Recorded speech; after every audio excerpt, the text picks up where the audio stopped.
저는 올해 69입니다.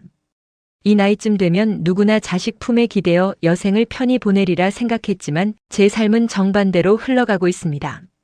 아침에 눈을 뜰 때마다 저는 가장 먼저 제 몸을 살핍니다.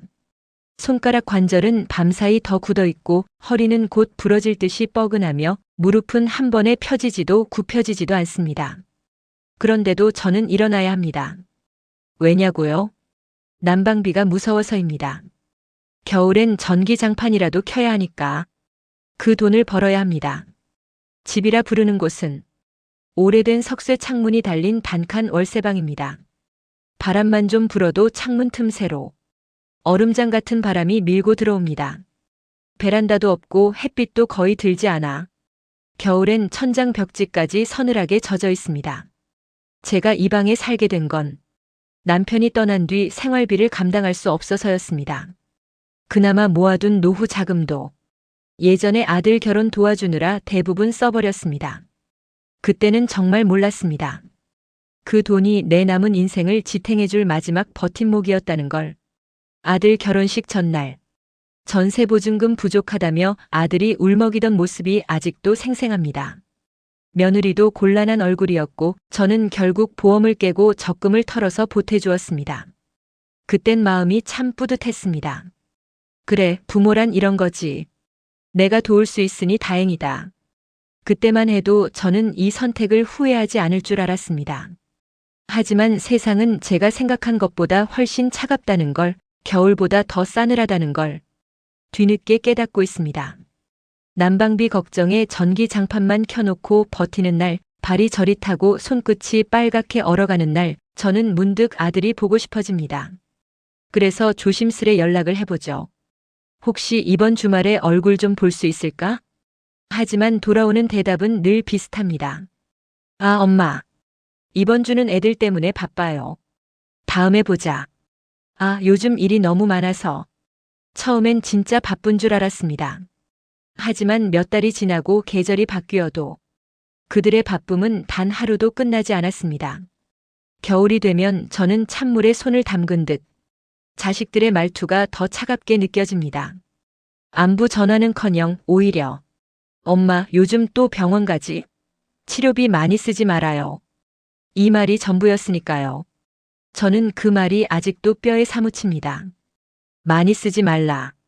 이게 자식이 부모에게 할 말인가요? 내가 당신들을 위해 수십 년 희생했던 건 다 잊혀진 건가요? 며느리는 더 노골적입니다. 아들 집에 들르기라도 하면 표정부터 굳습니다. 어머님, 저희 집에 오시기 전에 미리 말씀해 주셔야죠. 요즘 저희도 너무 정신없어요. 어머님이 오시면 애들 루틴이 흔들려요. 그 루틴이 뭔지는 모르겠습니다. 그저 내가 이 집에서 환영받지 못한다는 것만 또렷하게 느껴졌습니다. 어느 날은 제가 용기 내어 말했습니다. 내가 너무 귀찮니? 그때 며느리는 웃으며 말했죠. 아니에요, 어머님. 그런데 저희도 저희 삶이 있잖아요. 저희 살. 그 말이 너무 크게 들렸습니다. 그 속엔 당신은 우리 삶에 끼어들지 마세요라는 메시지가 선명하게 담겨 있었습니다. 아들은 며느리의 눈치를 보고 말을 얼버무립니다. 엄마, 그냥 조금만 더 버텨봐. 아직은 우리도 여유가 없어서 엄마까지 책임지긴 힘들어. 그 말을 듣는 순간 제가 남편과 함께 모아왔던 세월, 아들을 키우며 겪었던 힘든 날들, 아들 결혼 도우려고 내 손에 남은 거 다 털었던 순간들. 그 모든 장면이 파도처럼 밀려왔습니다. 그리고 깨달았습니다. 돈이 없는 부모는 자식에게 부담일 뿐이라는 걸. 가난은 육신만 무너뜨리는 게 아니었습니다. 관계까지 무너뜨렸습니다. 사람의 마음도, 기억도, 정도 모두 다 갉아먹었습니다. 저는 이제 겨울이 더 무섭습니다. 춥고 배고파서가 아니라 이 계절이 되면 사람들의 마음도 같이 얼어붙는 것 같아서요. 전기장판 하나에 기대어 무릎을 움켜쥐고 쪼그리고 누워있는 새벽, 저는 문득 이런 생각이 듭니다. 나는 어디까지 혼자 견뎌야 할까? 그리고 또 하나 말하지 못한 질문이 마음에 남습니다. 아들아, 엄마가 정말 그렇게 짐이니? 아들이 제게 조금만 더 버텨봐라고 말한 뒤 며칠 동안 저는 휴대폰을 여러 번 들었다 놓았습니다. 무슨 말을 더 할 수 있을까? 어떤 표정을 지어야 아들이 불편해하지 않을까? 그것만 생각했습니다. 하지만 결국 저는 아들에게 다시 연락하지 않았습니다. 이미 마음의 문이 닫혀버린 사람에게 제가 할 수 있는 것은 더는 기대하지 않는 것뿐이었습니다. 그날 이후부터 겨울이 더 깊어지기 시작했고 방 안의 공기는 마치 얼음장처럼 차가웠습니다. 창문 틈으로 들어오는 바람은 손등을 스치기만 해도 아프게 느껴졌습니다.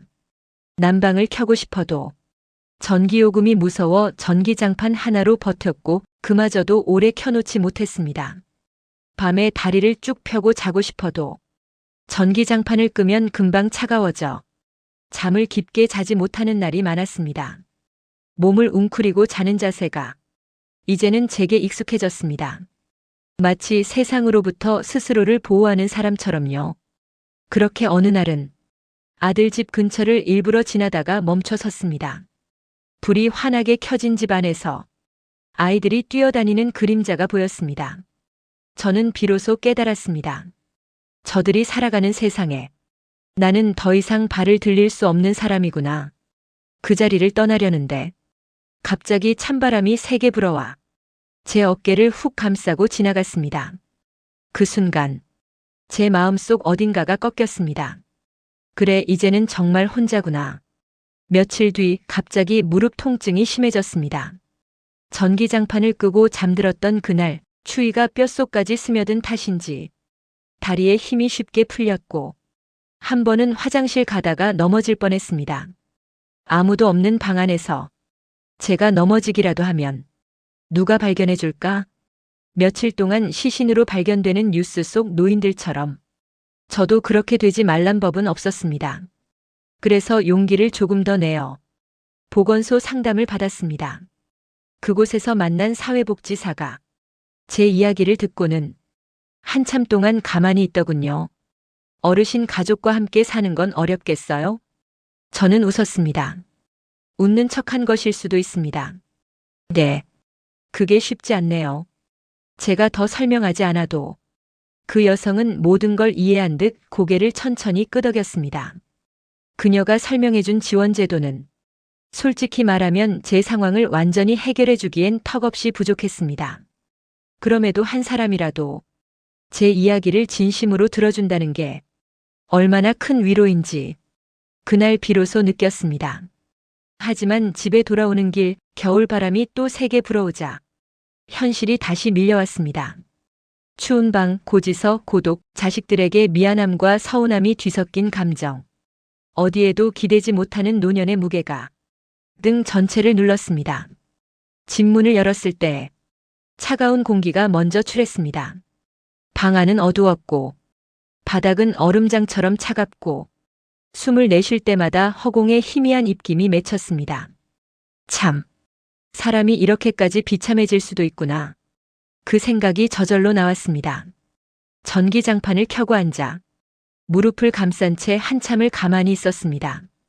그때 눈물이 하나 떨어졌습니다. 뜨거운 물방울이 차가운 바닥에 닿자마자 식어버렸습니다. 그리고 문득 떠오른 생각이 있었습니다. 돈이 있으면 자식들이 나를 이렇게 대했을까? 돈이 있는 부모는 다른 집에서 귀한 손님처럼 대접받고 돈 없는 부모는 오지 말라는 소리를 듣고 거리를 두라고 하고 부담이라며 밀쳐내는 게 이 시대의 현실인 걸까요? 며느리가 저에게 했던 차가운 말투와 표정, 우리도 우리 삶이 있어요라고 말하던 그 순간이 자꾸 떠올라 밤새 잠을 이루지 못했습니다. 다음 날 아들에게서 문자가 왔습니다.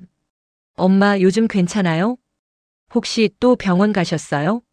저는 답장을 몇 번이나 쓰고 지우다가 마지막엔 그냥 이렇게 보냈습니다.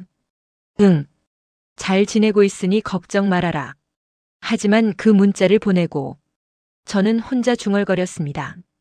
정말 나 걱정하는 거 맞니? 그날 저녁 저는 방 안에서 천천히 일어나 벽에 기대어 한참 서 있었습니다.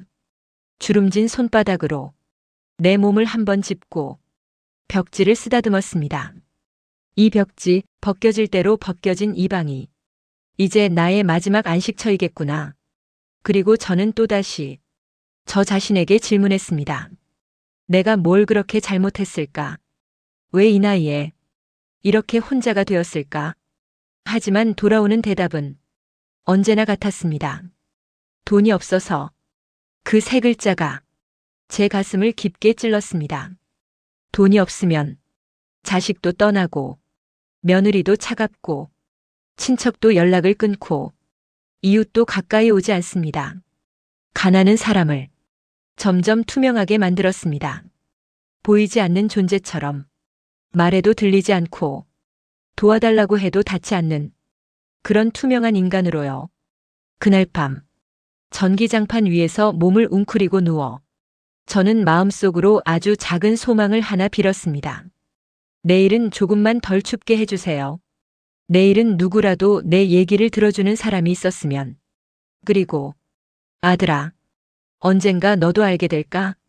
엄마가 얼마나 너를 사랑했는지. 눈을 감고 그 말을 되뇌다. 저는 결국 작게 울음을 터뜨렸습니다. 내가 내 인생에 주고 싶은 마지막 위로는 딱 한마디였습니다. 괜찮다, 괜찮다. 넌 잘 버티고 있어. 그렇게 스스로를 달래며 저의 또 다른 겨울밤은 길고 조용히 그리고 너무나 쓸쓸하게 흘러갔습니다.